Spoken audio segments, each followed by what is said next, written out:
Hello friends, ఈరోజు Sunday special chicken curry with biryani చేయాలనుకుంటున్నాను. కాబట్టి చికెన్ కర్రీ ముందు చేస్తున్నాను. చికెన్ కర్రీకి ఫస్ట్ అయితే నేను ఆనియన్స్, అలాగే అల్లం వెల్లుల్లి పేస్ట్ విత్ అల్లం, పచ్చిమిరపకాయలు, చికెన్, అలాగే మసాలా తీసుకున్నాను. ఇంకా ఐటమ్స్ ఉన్నాయి, కానీ ప్రజెంట్ అయితే మీకు అలా కొంచెం కొంచెం చూపిస్తున్నాను. చూడండి. నేను స్టవ్ అయితే వెలిగించుకున్నాను. స్టవ్ వెలిగించుకొని ఇదిగోండి కొంచెం ఆయిల్ అయితే వేసుకుంటున్నాను. ఆయిల్ అనేది కొంచెం హీట్ అవ్వాలిగా. అయితే హీట్ ఎక్కింది ఫ్రెండ్స్. ఇప్పుడు నేనైతే కొంచెం ఆనియన్స్ అనేది వేసుకుంటున్నాను. అలాగే కొంచెం పచ్చిమిర్చి, అల్లం వెల్లుల్లి పేస్ట్, అలాగే గుండు చేసుకున్న అల్లం కూడా వేసుకున్నాను. కొంచెం సేపు కలుపుకుంటున్నాను. కలుపుతూ ఉండాలి ఫ్రెండ్స్. ఇలా కలిపాక ఒక 5 మినిట్స్ అనేది బ్రేక్ తీసుకోవాలి.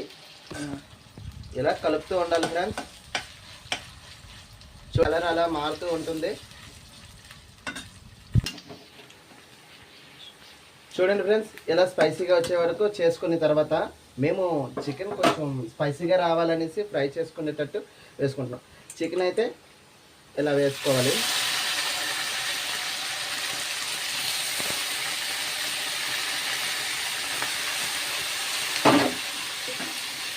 చికెన్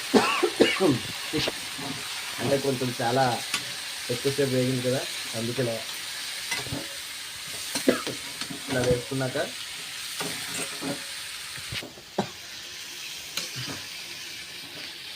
ఇలా కలుపుతున్నాం మేము.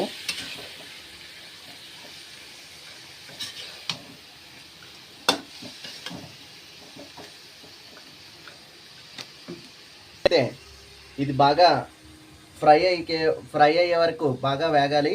వేగాక ఇస్తాను అలాగా. ఓకే ఫ్రెండ్స్, చూసారుగా కొంచెం స్పైసీగా కనబడుతుంది. వేగాయి. ఇప్పుడు వేగాక ముందుగా కొంచెం అయితే దీనికి సరిపడా పసుపు అయితే వేసుకుంటాం.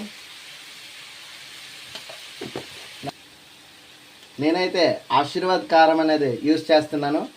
చూడండి, రుచికి మరియు కారానికి అలాగే కలర్కి కూడా ఆశీర్వాద్ కారం అనేది చాలా బాగుంటుంది. మీరు కూడా ఆశీర్వాద్ కారం యూజ్ చేస్తారని కోరుకుంటున్నాను ఫ్రెండ్స్. ఇలా బాగా అన్నీ వేసుకున్నాక సాల్ట్ కూడా వేసుకున్నాను.